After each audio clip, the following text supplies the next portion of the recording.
नमस्कार दोस्तों, स्वागत है आपका अपने YouTube channel target study hub पर। मैं तो ये तो नहीं कहता हूं कि पूरे ज्ञान के चक्षु आपके खुल जाएंगे, हर एक प्रश्नों का उत्तर आपको मिल जाएगा, लेकिन इतना जरूर कहता हूं अगर वीडियो को अंत तक आपने देखा तो निश्चित तौर पर हर एक वीडियो से भिन्न है ये वीडियो और आपको हर एक प्रश्नों का उत्तर मिलेगा। आपने देखा होगा कि पूर्व में कई बार आयोग ने कैलेंडर जारी किया और उस फेसबुक के उत्तर प्रत्युत्तर का जो प्रोग्राम था, जो कि मेरे हिसाब से पूरा का पूरा अवैध था, वो पूरा का पूरा इनवैलिड था। उनको ये काम करना ही नहीं चाहिए था किसी भी सूरत में, क्योंकि एक आयोग का मेंबर कभी भी सार्वजनिक पोस्ट पर आकर के इस तरीके से बातचीत नहीं करता है। और सार्वजनिक स्थान पर उन्होंने उत्तर प्रत्युत्तर किया, चलिए अच्छा है, किसी ने बोला तो सही। उन्होंने कहा कि आयोग एक आम व्यक्ति के बनाए हुए नियम कायदों पर नहीं चलता। जी भैया, बिल्कुल आपने सही कहा कि आयोग अन्य लोगों के या आम पब्लिक के बनाए हुए नियम कायदों पर या उनके सोच के आधार पर नहीं चलता। निश्चित तौर पर आयोग नियम कानून पर चल ही कहां रहा है। आप ही सदस्य थे तब भी, और आपने कहा था कि पूर्व की जो भर्ती है, पूर्व में किए हुए जो विज्ञापित पद हैं, क्रम से चलेगा और सभी की सभी परीक्षाओं को, आपकी बात वो भी बौनी हुई। आयोग के निश्चित तौर पर यहां जो टू द पॉइंट बातचीत करना है कि आयोग आखिर क्या कर सकता है। मुझको आयोग की कार्यप्रणाली और सरकार के मन से दोनों में जो है मतलब एक हिसाब से दो रास्ते दिख रहे हैं। वो अलग चल रहे हैं, वो निर्देश दे रहे हैं 100 दिन में भर्तियां पूरी करिए। ये जो है उसको ऐसे रास्ते पर ले जा रहे हैं जिससे कि वो अभ्यर्थी भी जिनके 99 परसेंटाइल है वो भी सदमे में है, इसलिए कि कहीं ऐसा ना हो कोर्ट में जाकर के वैकेंसी जो है एग्जाम की डेट पोस्टपोन हो जाए। होगी कि नहीं होगी बताइए आप, वो सदमे में रहे। ऐसा कोई भी व्यक्ति नहीं है जो पूरी तरीके से, पूरी तन्मयता से जो है तैयारी कर रहा हो। पूरी तन्मयता से कोई भी व्यक्ति तैयारी नहीं कर रहा है और सबके मन में ऊहापोह की स्थिति है। ऐसा किसके कारण से? आयोग की लचर व्यवस्था के कारण से। आयोग को बता देनी चाहिए वो अभ्यर्थी जो 80 परसेंटाइल पर अटके हुए हैं, क्या वो परीक्षा देंगे कि नहीं देंगे। वो अभ्यर्थी जो, क्या ये कैटेगरी वाइज बनेगा या नहीं बनेगा, ये मुख्य परीक्षा है, ये प्रारंभिक परीक्षा थी या आगे आने वाली परीक्षा मुख्य परीक्षा है, इसमें भी इन्होंने क्लैरिटी नहीं की।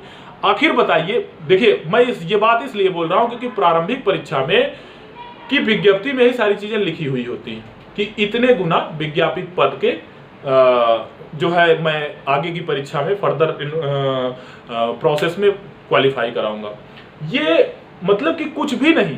एक बैंकिंग प्रणाली थी IBPS की, जब उन्होंने कॉमन रिटन टेस्ट जो है शुरू किया था, उसका नाम जो है वो स्कोर कार्ड जारी करते थे, सेम उसी तरीके से ये कर रहे हैं। अरे उनके पास वैकेंसी जो है ज्यादा होती थी, हर 6 महीने में 2 बार कराते थे। आपके पास जो है केंद्र का आपने कॉपी किया, केंद्र ने लागू ही नहीं किया, अब आप उसको भर से लागू कर दिए।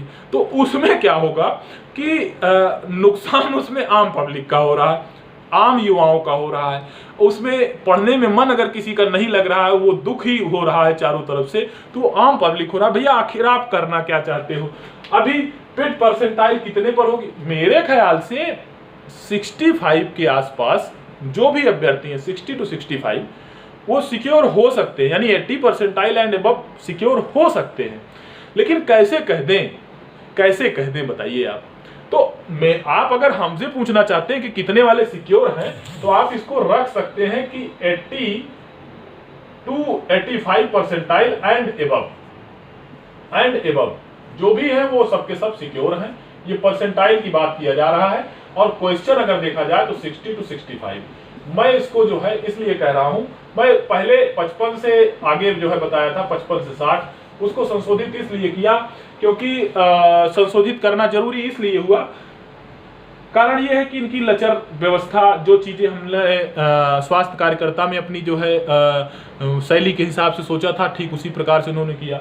अगर कोई व्यक्ति बता दे इनको कि 33% से नीचे पाने वाले हर एक परीक्षा में, विश्व में कोई भी परीक्षा हो, हाई कोर्ट, सुप्रीम कोर्ट, अन्य राज्य के हो चाहे उत्तर प्रदेश हाई कोर्ट हो, सभी ने लगभग अपने किसी न किसी आर्डर में ये कह दिया है कि 33% ही पास मार्क होता है। उससे नीचे किसी भी परीक्षा में कोई व्यक्ति आता है तो फर्दर प्रोसेस के लिए वो एलिजिबल नहीं हो सकता है, उसको फेल करार दे दिया जाता है। आपने देखा होगा कि आयोग ने बड़े ही बेशर्मी मैं इसको कहूंगा, 0% एंड एबव, 0% एंड एबव पर जो है उन्होंने बुला लिया सबको। अरे आप सीधे लिखिए कि योग्य अभ्यर्थी नहीं मिले, सीधे लिखिए कि योग्य अभ्यर्थी नहीं मिले। 33% से नीचे लाना कहाँ तक जो है मुनासिब है। मतलब अधाधुंध के राज में गधा पजीरे खाए, ये चीजें हमको मतलब कि क्या किसी को भी जो है अच्छा नहीं लगेगा। आखिर आयोग क्यों चुप है? आपने देखा होगा कि बहुत ही काबिले तारीफ काम उन्होंने किया, कम से कम बोला। आयोग चुप क्यों है? क्योंकि आयोग चुप रह करके सारे के सारे जो है अपने क्रियाकलाप कर रहा है। बने रहो पगला, काम करेगा कोई नो अगला, ठीक है। बने रहो लुल, सैलरी लो फुल। आयोग के अधिकारियों की जो पूरी की पूरी तौर तरीके हैं, माननीय मुख्यमंत्री योगी आदित्यनाथ जी ने पूरे 18 मंडल में अपने सभी कैबिनेट मंत्रियों को उसका प्रेसिडेंट बना दिया है। नक्कारे और मक्कार अधिकारियों के ऊपर कैसे नकेल कसी जाती है, भाजपा से अच्छी कोई सरकार नहीं जानती। इनको इनकी जो कारिस्तानी है इसकी सजा मिलेगा जरूर। इनको नहीं पता कि आखिर सरकार में बैठा कौन है, और उनको बहुत ज़्यादा दिन तक आप नहीं गुमराह कर सकते हो।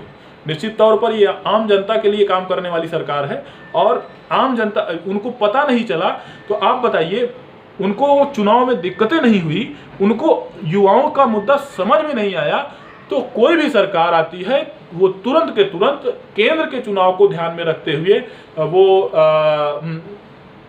बेरोजगारी पर या आम पब्लिक की सोच पर जो है वो काम नहीं करती है। ये कर रहे हैं, उस पर डिसीजंस ले रहे हैं, ये आदेश दे रहे हैं।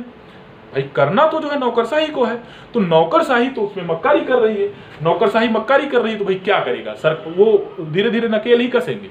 निश्चित तौर पर सब सुधरेंगे, लेकिन हमको आपको लेकर डूब जाएंगे, उसके बाद सुधरेंगे। ये दिक्कत यही है कि हमको आपको ले डूबेंगे।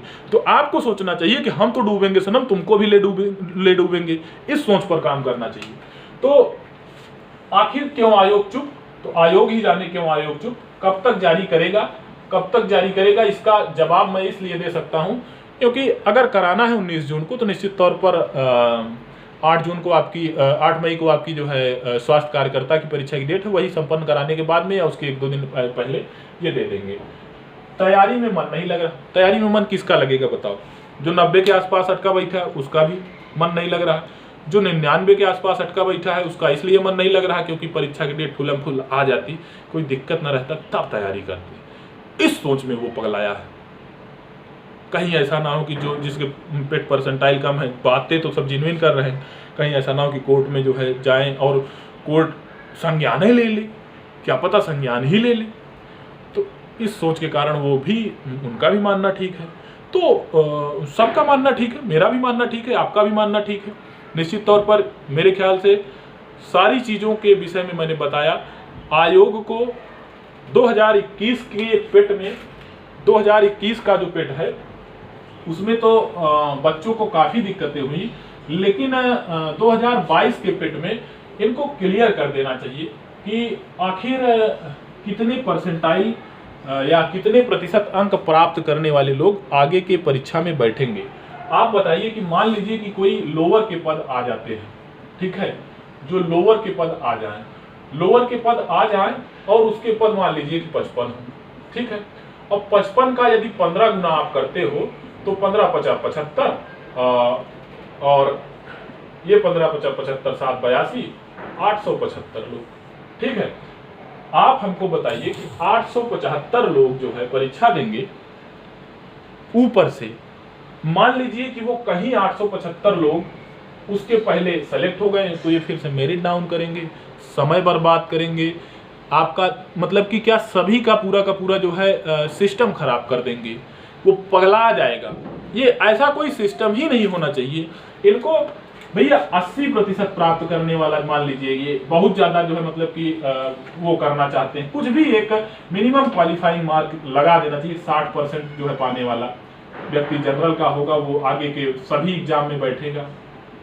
अगर और उसके बाद ओबीसी का बना देना चाहिए, ईडब्ल्यूएस का बना देना चाहिए, एससी एंड एसटी का बना देना चाहिए, फ्रीडम फाइटर्स एंड वुमेन सभी के लिए अलग से इनको बना देना चाहिए। क्योंकि 2022 का इनके कार्यप्रणाली से निश्चित तौर पर ये पहला इनका प्रयोग था, लेकिन आगे की जो चीजें हैं ये सारी चीजें दिक्कत ना करें, इसके लिए मेरे ख्याल से सभी को पहल करनी चाहिए और कुछ न कुछ जो है निस्तारण निकले इसका, ऐसा पहल करना चाहिए।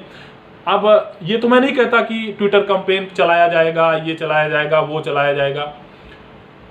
ट्विटर कैंपेन चलाएंगे, ये कुछ ऐसा काम कर देंगे जिससे सब लोग शांत हो जाएंगे। ये इसी मेथोडोलॉजी पर चल रहे हैं। तो कुछ ऐसे छात्र जो संगठन है वो लोग, या फिर जो भी ऐसे लोग जो छात्र लोग हैं, पेड कोर्स बेचने वाले लोग हैं, उन लोगों को सामने आना चाहिए और निश्चित तौर पर आगे लड़ाई लड़नी चाहिए। पेड कोर्स बेचने वाले कम से कम छात्र के हित में कुछ तो ऐसा काम कर दें जिससे कि वो ऊपर वाले को कुछ जो है चेहरा अपना दिखा पाएँ। तो मैं पेड कोर्स वालों को इसलिए कोस रहा हूँ क्योंकि वो ज़्यादातर जो है वही काम कर रहे हैं जो उनके हित की है। जो छात्रों के हित की है उसको वो न तो कर रहे हैं, न तो सुन रहे हैं, न तो किसी को सुनाने की आवश्यकता उनको समझ में आ रही है। तो यही सारी चीज़ें हैं। निश्चित तौर पर आपका अगर 19 जून को अगर क्या मेरे ख्याल से होना है, इतना जो है निश्चित है कि एग्ज़ाम होना है और जल्द से जल्द आपके सामने कुछ न कुछ जो है क्लैरिटी आ ही जानी है। हम आप इसी प्रदेश के निवासी हैं तो हमको आपको कम से कम तैयारी में एकदम मन लगा के रखना चाहिए। इस एग्ज़ाम में ना सही उस एग्ज़ाम में, उस एग्ज़ाम में ना सही तीसरे एग्ज़ाम में, किसी और एग्ज़ाम में पढ़ाई आपकी बेकार नहीं जाएगी।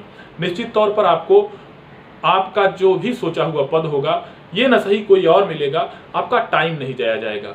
इसको आप अलग रखिए, आप अपनी सोच को जो है पढ़ाई की तरफ लगाइए, मेरा तो यही मानना है। बाकी जो लोग संघर्ष करने वाले लोग हैं उनको भी सलाम करते हुए वो लोग भी जो है जाएं और कुछ न कुछ ऐसा करें जिससे कि जैसे बिहार के लोग हैं, जैसे अन्य राज्य के लोग हैं जो चाहते हैं छात्र हित में वो कदम उठवा ही लेते हैं सरकार से, कुछ ऐसा करें और जिससे कि सारी चीज़ें जो है छात्र हित में क्या हर एक चीज़ में सरकार को सोचने की जो है मतलब कि ज़रूरत है और वो सोचे, कुछ ऐसा कार्य करें। अदरवाइज तो देखो ऐसे ही चलता रहेगा। अभी ये 5 साल पूरी पंचवर्षीय योजना बिता डाले, कुछ काम नहीं किए, बने रहो लुल सैलरी लो फुल, इनकी इसी सोच से 5 साल गुजर गया। अब 5 साल में 75 साल 60 साल जीवन प्रत्याशा, अब थोड़ा बहुत योग करके लोग जो है अपने आप में दम भरने लगे। बाबा रामदेव 50 साल 54 साल तक बड़े ही दमदार हैं, तो हम भी योग प्राणायाम करके जो है 100 साल तक पहुंच सकते हैं। बाकी जीवन प्रत्याशा बहुत घटी हुई है, उसमें से ये सीधे सीधे जो है 5 साल जो है गुजार दिए, क्या नहीं मिला उसमें किसको। ये मक्कार आयोग की, उत्तर प्रदेश मक्कार आयोग इसका नाम होना चाहिए। बहुत बहुत धन्यवाद आपको। जैसा होगा आप कमेंट में जरूर लिखिएगा।